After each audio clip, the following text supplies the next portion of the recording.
Estoy con el doctor Alejandro Gay y yo le pedí especialmente que si él podía elaborar un informe sobre el Fondo Monetario Internacional, porque Argentina no es un país estándar común, es un país especial y el fondo además es el principal deudor que tiene el Fondo Monetario. Por lo tanto, el fondo mira a todo el mundo, pero siempre el ojo derecho lo tiene apuntando a la Argentina a ver qué está pasando acá. Ese es el tema. Gracias, Alejandro, por venir al programa. Un gusto, ¿eh? No, gracias Como por la siempre. invitación, Rubén. Bueno, ¿cómo sería ese informe sobre el Fondo Monetario? No, el fondo hizo un informe, ¿no es cierto?, por la revisión de los acuerdos, digamos, y lo publica. Entonces eso es como una auditoría, digamos, que la hace en conjunto con los funcionarios del ministerio. Y para nosotros los economistas es un tema muy interesante porque, digamos, es un libro gordo, digamos, donde se analizan toda la evolución de las políticas y de los objetivos del gobierno, si ha cumplido, si no ha cumplido, etcétera. Y bueno, en este último informe, con la 8ª revisión, digamos, bueno, lo ha felicitado al gobierno por el superávit financiero que tiene, digamos, 5 meses consecutivos, viste que es una cosa histórica, digamos, o sea, tuvo Kirchner algo que lo ligó de arriba, digamos, muy distinto de estos 5 meses, digamos, de Milei, que son con esfuerzo propio y en el marco de una recesión, digamos, ¿eh? Son temas muy distintos. Y también pondera mucho, digamos, el fondo, digamos, la no emisión para financiar el gasto público y los logros que han obtenido, digamos, en bajar la inflación mucho más rápido, digamos, de lo que se había previsto.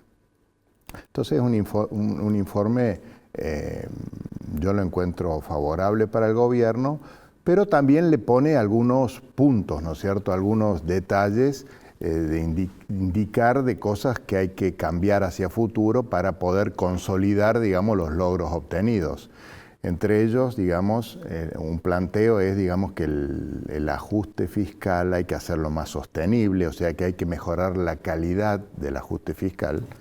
Es cierto que cuando uno tiene una situación como la que recibió Milei, digamos, al principio, con todas las variables desordenadas, es muy difícil poder hacer un ajuste del gasto público prolijo, ¿no es cierto? Entonces lo que hay que hacer ahora es prolijar ese ajuste para darle sostenibilidad en el tiempo y que las reformas vayan hacia adelante.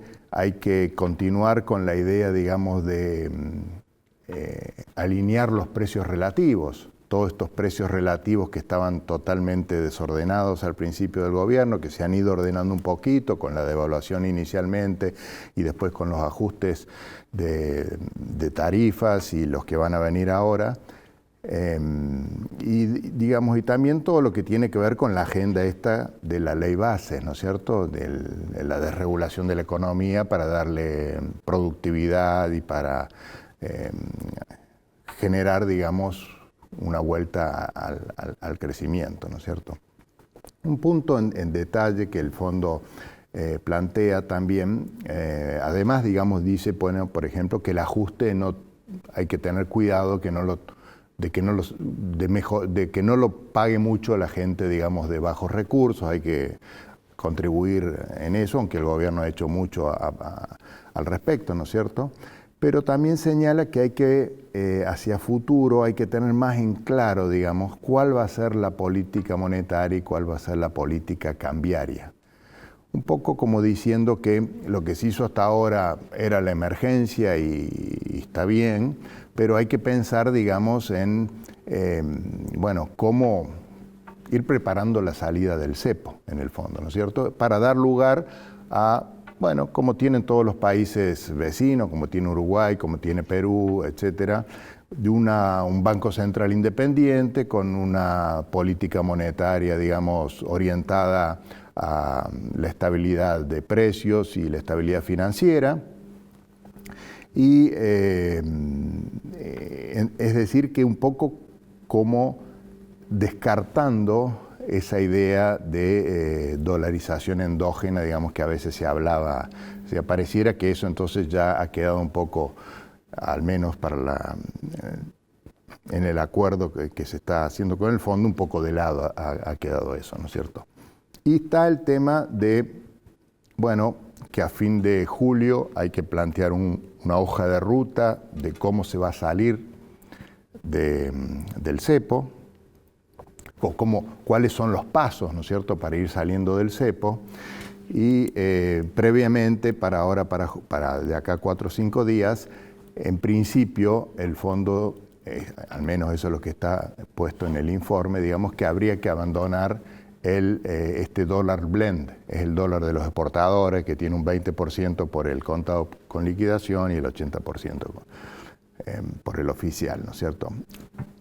Caputo dijo que eso no se va a abandonar por ahora, ¿no es cierto? Y ahí es donde viene esta propuesta de Cavallo, ¿no es cierto? Cavallo planteó justamente, sabiendo que a fin de mes hay que abandonar el dólar blend, bueno, ¿qué cosa podría reemplazar? Y eso es un poco la propuesta que él hizo. Digamos que a mí me parece muy inteligente, digamos, como una manera, digamos, porque si uno abandona el dólar blend de un día para el otro, los exportadores tienen menos incentivos a exportar porque hay un 20% que pasa por el blue y ahora dejaría de pasar por el blue. Entonces ahí está la idea esta de elevar un poquito, un 10%, digamos, el nivel del tipo de cambio y sacar una parte de ese impuesto país que es tan pernicioso. La verdad, ese impuesto país al gobierno le ayudó mucho, digamos, a cerrar el déficit fiscal, pero es una cosa muy mala, digamos, para el mediano y largo plazo. Entonces, ahí, digamos, esa propuesta es interesante. Bueno, el gobierno o a Milei no le gusta mucho esta idea, digamos, de que le obliguen, digamos, a plantear cuándo se va a salir del fondo y este tipo de cosas. ¿Del fondo o del cepo? Del cepo, perdón. Y entonces ahí está este tipo de pequeñas discusiones, digamos. Yo creo que en realidad lo que el gobierno quiere es que el fondo le dé, como dijo Agustín, estos 9.000 millones de dólares para facilitar esa salida, ¿no es cierto? El fondo no se los va a dar, porque... Y no es una cuestión del economista jefe a cargo de tratar con la Argentina, sino que es un tema también de los accionistas del fondo. Le han prestado mucha plata a Argentina y, bueno, no quieren prestarle más, no quieren incrementar, digamos, el nivel de endeudamiento de la Argentina. De hecho, eso está también planteado en el informe del fondo. Entonces, esa es un poco y por eso Milei está enojado, porque a él le ayudaría que le den plata, digamos. No le cuesta mucho enojarse. Y no tener que subir un poco el tipo de cambio. Claro. Pero bueno, la verdad que la Argentina, los gobiernos populistas siempre te dejan con un elevado gasto público y con un tipo de cambio real muy bajo y con un dólar muy barato. Sí, porque eso es lo que ellos quieren para tener votos. ¿Ah? Bueno, Milei ha corregido lo del gasto y si lo mantiene lo va a corregir. Y lo del dólar hizo una devaluación inicial importantísima, pero con esa regla que puso después para bajar la inflación de devaluar un 2% por mes, digamos, que le ayudó a bajar la inflación, a bajar esa inflación inercial que si no hubiera tardado mucho más en bajarse, bueno, se comió la devaluación y entonces ahora de vuelta el dólar ha quedado... De ahí que Cavallo propone ese 10% que para poder equilibrar un poco más, ¿no? Y para poder ayudar a salir del cepo, digamos, de una manera no traumática, digamos, que no haya mucho cambio en el valor del dólar. Esa es un poco la idea de Cavallo. Y yo creo que mientras antes se haga, mejor va a ser, digamos, esa salida, esa unificación. En realidad es una unificación de los tipos de cambio. Ahora, bueno, estas últimas semanas se ha abierto un poco más la brecha de nuevo, cerca del 40-50%, la brecha entre el dólar paralelo y el blue, que antes estaba en el 20%. Pero todo tiene un poco que ver con estas cosas, digamos, de que falta un poco aclarar más, digamos, cuál va a ser la política monetaria y cambiaria hacia el futuro. ¿Te puedo decir algo, Alejandro? A mí me da la sensación, por la edad que tengo y por la trayectoria que he recorrido, digamos que yo fui consciente civilmente e institucionalmente a partir de la primera presidencia de Perón. De ahí vengo arrastrando todas las experiencias de todos los presidentes.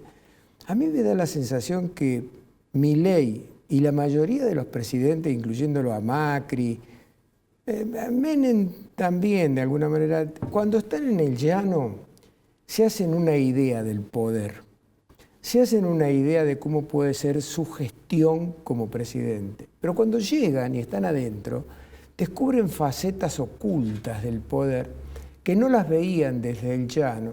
Y entonces empiezan o a cambiar sobre la marcha o a dilatar. Fíjate vos que Milei se cansó de decir que lo más que podía tardar en salir del cepo era el mes de septiembre. Y ahora, en los alrededores de la presidencia, lo que más se comenta es primer trimestre del 2025. Es decir, que ya no se puede salir inmediatamente del cepo, sino porque podrían ocurrir alteraciones de la economía, como por ejemplo una corrida cambiaria o alguna de esas cosas. Entonces, me da esa sensación de que Milei también pisó ese palito, que desde el llano él cuando se propuso y tuvo la honestidad intelectual de decir yo propongo que se haga un ajuste muy profundo y lo está llevando a cabo, es decir, nadie puede decir que Milei no les avisó. No fue como el político barato que promete cosas, flores y sonrisas y después cuando llega al poder hace otra cosa. Caso más patente fue el de Menem que dijo, si yo le decía lo que iba a hacer no me votaba nadie, ¿no? Entonces tengo esa sensación de que no es que se les esté escapando nada de las manos, pero sí que desde el llano tuvieron una visión más optimista. La verdad que lo que le dejó el gobierno anterior es terrible. Cuando lees el informe... Perdóname que te interrumpa. Ahí me enseña de que te queda un minuto. Sí. La cantidad de cosas que este gobierno... Hemos hablado de dos cosas, ¿no? Dos o tres cosas, pero la cantidad de cosas que ha ido arreglando este gobierno, digamos, es inmensa, inmensa, inmensa. Pero bueno, ahora está este tema clave que es el que planteamos, digamos, y posiblemente Milei pensó, pero yo creo que en realidad no está bien asesorado, te diría yo, sobre el tema de la salida del cepo. Yo creo que a la altura de hoy, digamos, no es una cosa... ¿Se podría ya salir del cepo? Yo creo que deberían, por lo menos en julio, plantear estas opciones o los pasos siguientes que plantea el fondo y muy rápidamente, yo creo que sí, antes de fin de año seguramente deberían estar afuera del cepo, digamos. Me parece que se están haciendo demasiado preocupación por algo que no es así, digamos. A menos que vos quieras seguir, digamos, forzando a una baja de la inflación artificial, porque en realidad esa idea de devaluar al 2% por mes, eso es una baja artificial de la inflación. La inflación se baja, como hizo Milei, no emitiendo más. El problema es que eso tarda mucho tiempo en que eso converja a una inflación baja. Y con esta regla la quieren acelerar, pero esa regla les complica la salida del cepo. Entonces tienen que abandonar ese 2% por mes y hacerle en caso a Cavallo en ese punto, digamos, y después apuntar a salir del cepo, yo creo. Está bien. Gracias, Alejandro, un gusto, como siempre, tenerte acá. Gracias por la invitación.